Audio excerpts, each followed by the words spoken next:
Fuel cost rise may affect Hong Kong's power bills. China's most senior lawmaker says laws on unfair competition and the development of private economy will be enacted this year. And Iran picks its new supreme leader.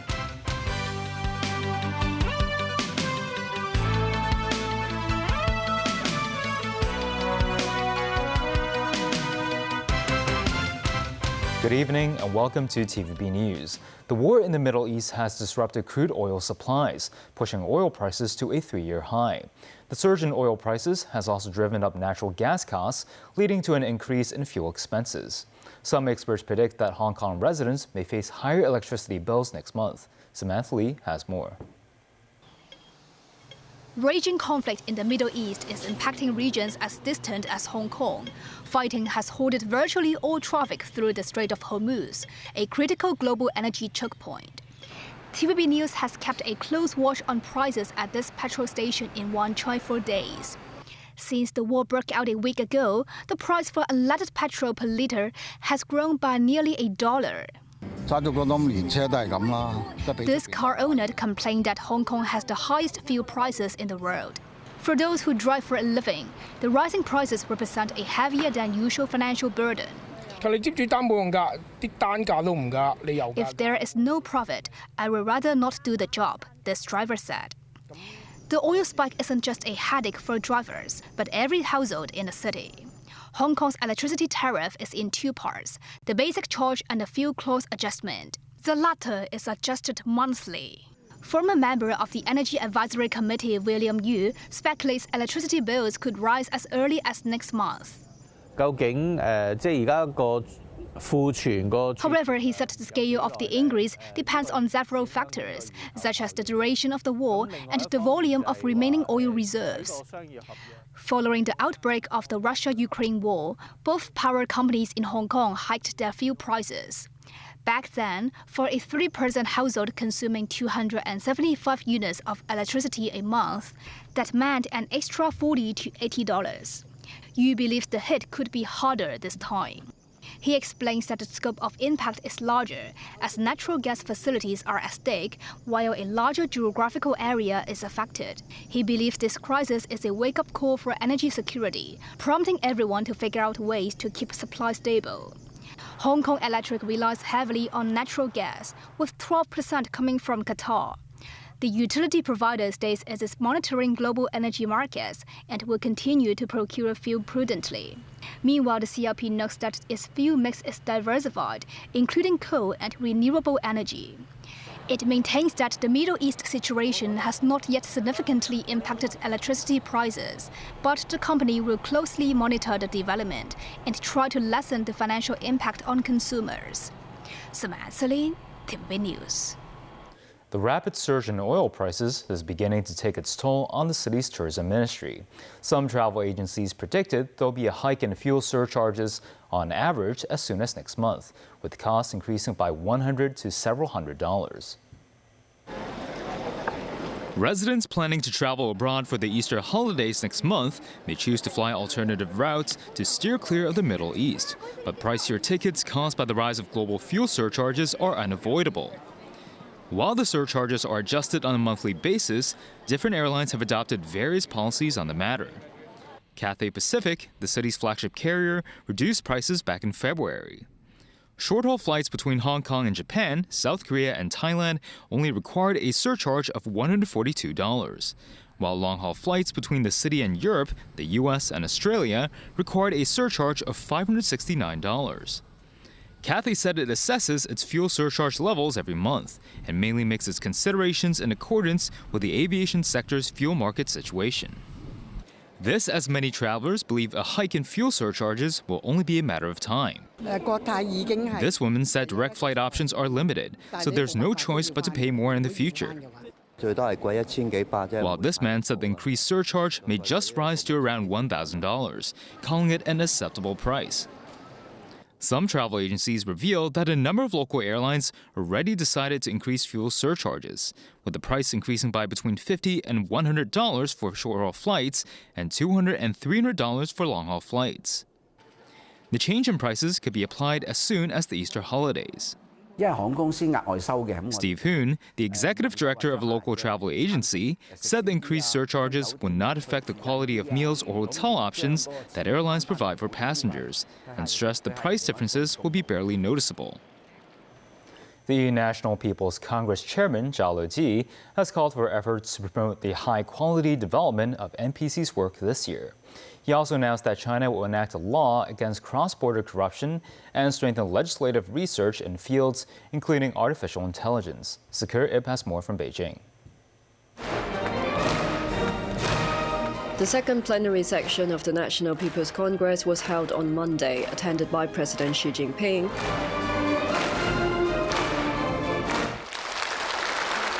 During the session, NPC Chairman Zhao Leji delivered a work report of the NPC Standing Committee.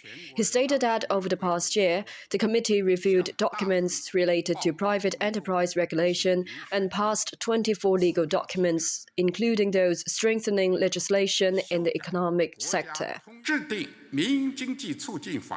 Zhao said China will enact a law to provide a legal guarantee for the sustained, healthy and high-quality development of the private economy. The law against unfair competition will also be revised to boost the development of a high-standard socialist market economy system. This year also marks the start of the 15th five-year plan period. Zhao said the NPC had conducted in-depth research and studies last year for the plan, resulting in 26 special reports. According to the work report, more laws will be enacted this year, including a law against cross-border corruption, a financial law and a state-owned asset law. China will also strengthen legislative research in fields including artificial intelligence. Zhao stressed that efforts will be made to improve the Chinese legal system and to safeguard and promote fairness and justice. In terms of better leveraging the role of NPC deputies, he noted that service guarantees for deputies to perform their duties have been strengthened with special lectures held for deputies from Hong Kong and Macau. Zhao also mentioned that the NPC Standing Committee will contribute to ensuring a successful start for the 15th five-year plan. Sakurip, TVB News, Beijing. Both work reports from China's top judicial bodies underscored heavy punishment for corruption. The Supreme People's Court report noted that there were 36,000 cases of corruption last year, with 40,000 individuals involved.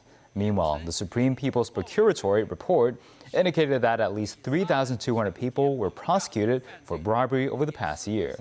The case of 4 major families' crime syndicates related to telecom fraud in northern Myanmar was mentioned in the Supreme People's Court report.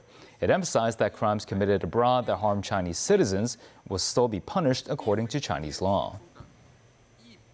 Vice Chairman of the National Committee of the Chinese People's Political Consultative Conference, Leung Chun-ying, said the city must align with the nation's 15th five-year plan and showcase its status as a superconnector. This as Leung stressed the central government's position on the one country, two systems principle will not be changed. He noted that the mainland's manufacturing sector is extremely competitive, adding that Hong Kong can contribute to the export of mainland products to international markets via its role as a global trade hub. Leung stressed the city must also speed up its efforts to develop certain projects, especially the Northern Metropolis site. The CPPCC National Committee Vice Chairman also said the city must stay vigilant on tackling national security challenges while boosting local development. Iran named Mojtaba Khamenei to succeed his father Ali Khamenei as the country's supreme leader. Iran's Foreign Minister Abbas Araghchi earlier dismissed the idea of U.S. President Trump having a say in the selection of Iran's supreme leader. Elsewhere, Israel's military chief of staff, Lieutenant General Eyal Zamir, warned that Iran war will take a long time. Dan Ral tells us more. Senior cleric Ayatollah Sadegh Amoli Larijani said Mojtaba Khamenei's appointment as Iran's supreme leader was a balm for the spiritual suffering of the country's people and an emphasis on the need to continue the luminous path of the late Imam Khamenei Sr. Mojtaba's father, Supreme Leader Ali Khamenei, was killed in one of the first strikes launched against Iran more than a week ago. Mojtaba, a cleric with influence inside Iran's security forces and vast business networks under his father, had been viewed as a frontrunner in the lead-up to Sunday's vote by the Assembly of Experts, a body of 88 clerics tasked with choosing Ali Khamenei's successor.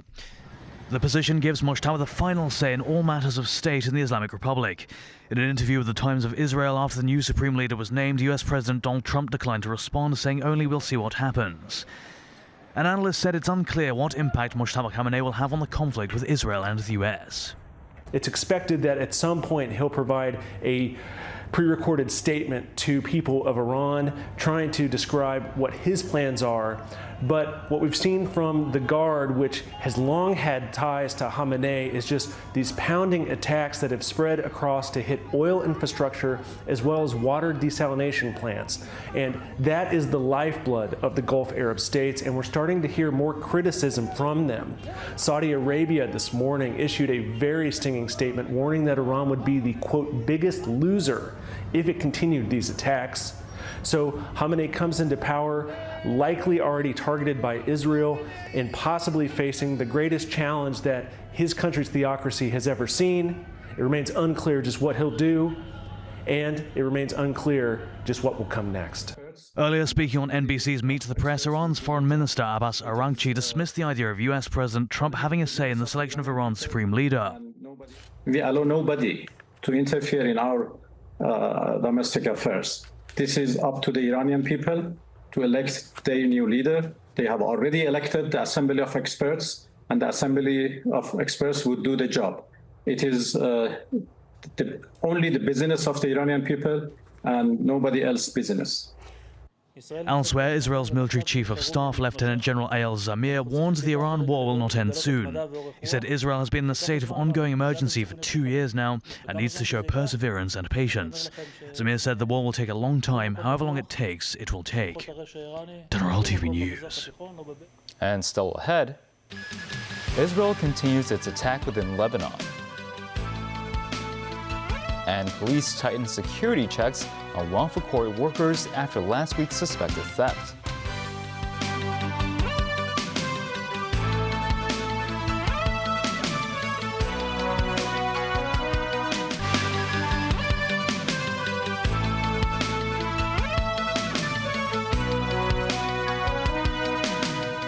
Welcome back.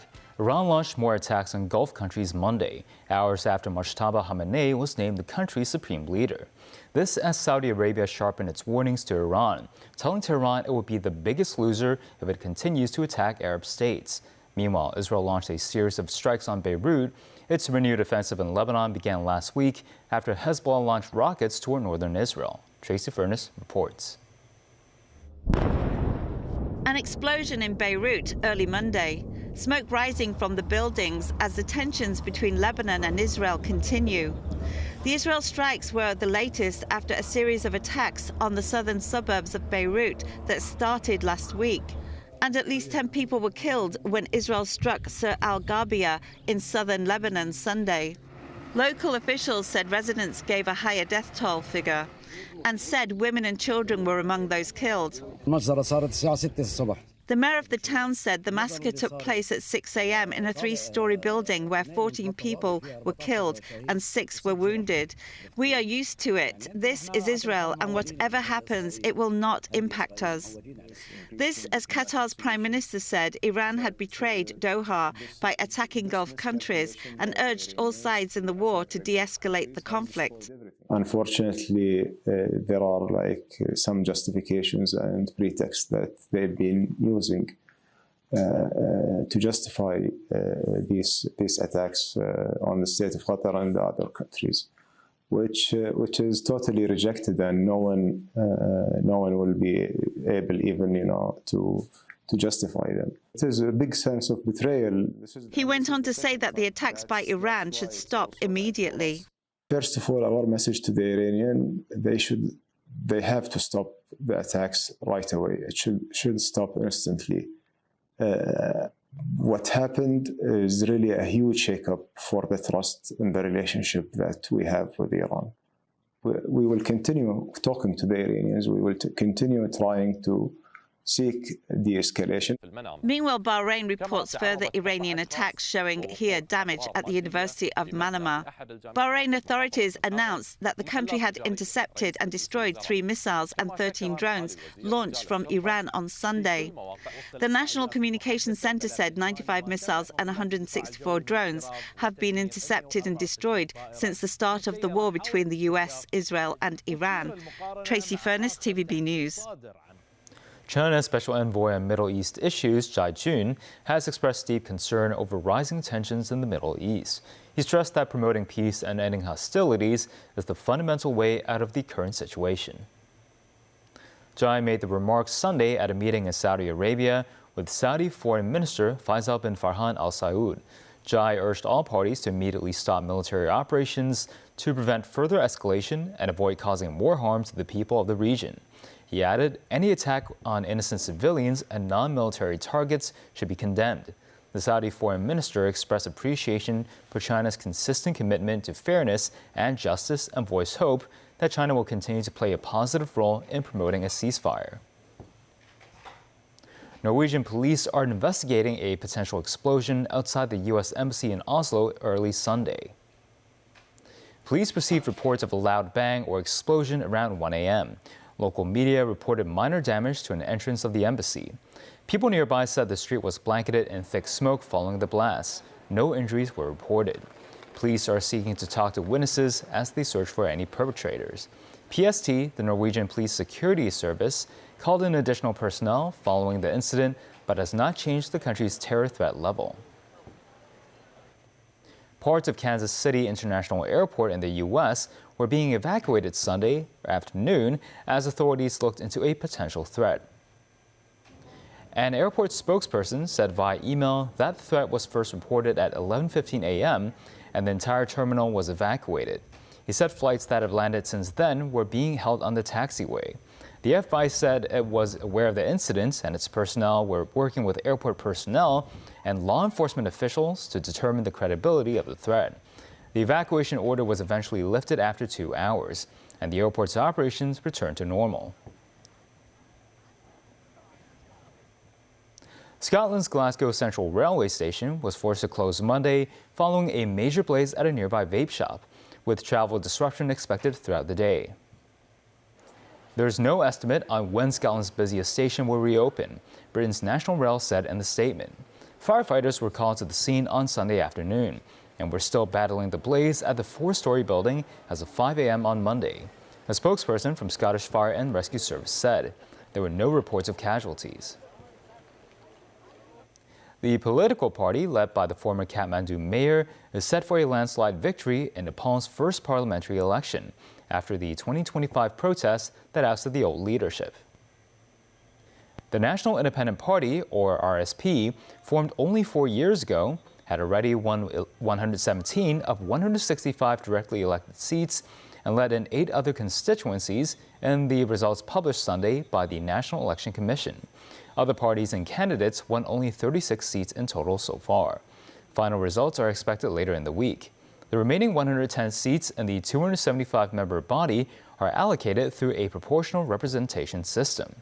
RSP also led that on Sunday with about 51% of the 110 seats.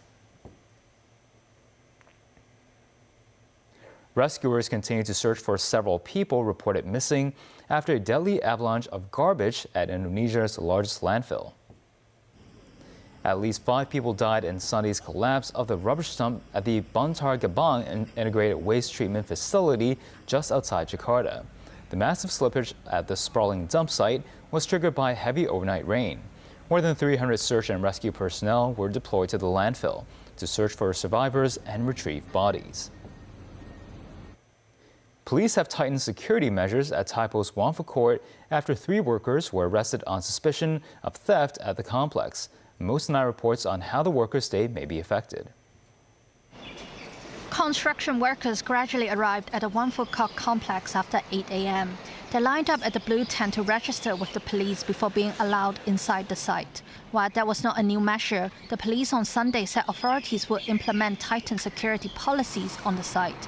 That includes a body search for workers with a metal detector after work and the provision of lockers where workers must leave their personal items and cash. Mobile phones and cash of no more than $500 are exempted from the rule. Police officers are seen escorting workers in and out of the complex. Asked if they think the measures have become a hassle, a worker said they did not think so because the aim was to protect everyone. He added that the body search was conducted very thoroughly. A few workers decided to buy takeaway lunches, meaning they must go through another registration process. The announcement of the enhanced security measures came on Sunday after suspecting theft involving 3 workers at Wan Tai Kok, one of the 7 burned-down buildings. A former Wan Tai Kok resident said that the government should have allowed them to return home ages ago to collect their things. He said the new security measures came too late, but described them as better than nothing. The government earlier said Wan Phu Kok residents could return to their flats in April to collect personal belongings. The government will announce relevant details later this month. Memos 9, TVB News. Legislative Councillor Judy Chan has been fined $2,000 and suspended from driving for a month after she pleaded guilty to a count of careless driving. The defendant from the New People's Party admitted that she traveled against the flow of traffic on Jaffrey Road on January 23rd. Chan said she had driven the car without due care and attention or without reasonable consideration for other persons using the road. She pledged not to make the same mistake again and will work hard to repay the faith her supporters had in her. Judge David Koh noted Chan was issued a fixed penalty for minor traffic offenses on 8 previous occasions throughout her 22 years of driving, and said the record wasn't too bad. But he warned the current offense remained a serious one. And that's the news. Thanks for watching.